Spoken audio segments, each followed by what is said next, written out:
ከዚህ ዮቢ ያጂ ግዴለም ያጂ ችግር አንተ ብለህ ደሃ መቀለብ ጀመርክ። ሃኒ ምን እያደረግሽ ነው? በፈጣሪ ስም አረቴ ተረጋጊ። ወጪ ከዚህ እቺ እብድ ሁለተኛ ደጄ ትርገጥና ውርድ ከራሴ ረፊ ሃና ብታቂ የምትኖሪበት ቤት እሷ በሰራችው ነው። እስቲ በማታቂው ነገር አትጩሂ። ምን እያልክ ነው ደግሞ? በገዛ ቤት የሷ ቤት ነው ልትለኝ ነው? አዎ እኛን ንግዛው እንጂ ቤቱ የሷ ነበር። መስታወት ትባላለች። ይሄ ቤት አረብ ሀገር ደም ተፍታ የሰራችው ቤቷ ነው። ነገር ግን ሀገሯ ስትገባ የገዛ ባሏ ንብረቷን ሽጦ ገንዘቧን በትኖ ሌላ ትዳር ይዞ ጠበቃል። እንደምታያት ሆነች። ሁሌ በራችንን የምትቆሰቁሰው የእኛን ፍርፋሪ ፈልጋ ሳይሆን ትዝታዋ እዚህ ስላለ ብቻ ነው። እኔም ይህንን ሁሉ የሰማሁት ቤቱ ከተገዛ በኋላ። ስሚ መንገድ ላይ የምናያቸው የኔ ቢጤዎች ሁሉ ድሃ ሆነው አልተፈጠሩ። ጊዜ ጥሏቸው ባልጠበቁት እንቅፋት ተመተው አሊያም ታመው ይሆናል። ድሃ ብሎ መፍረድና ድሃ ሆኖ መኖር ይለያያል።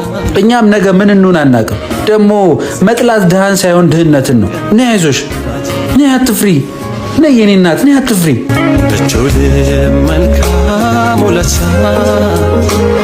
ስለሰው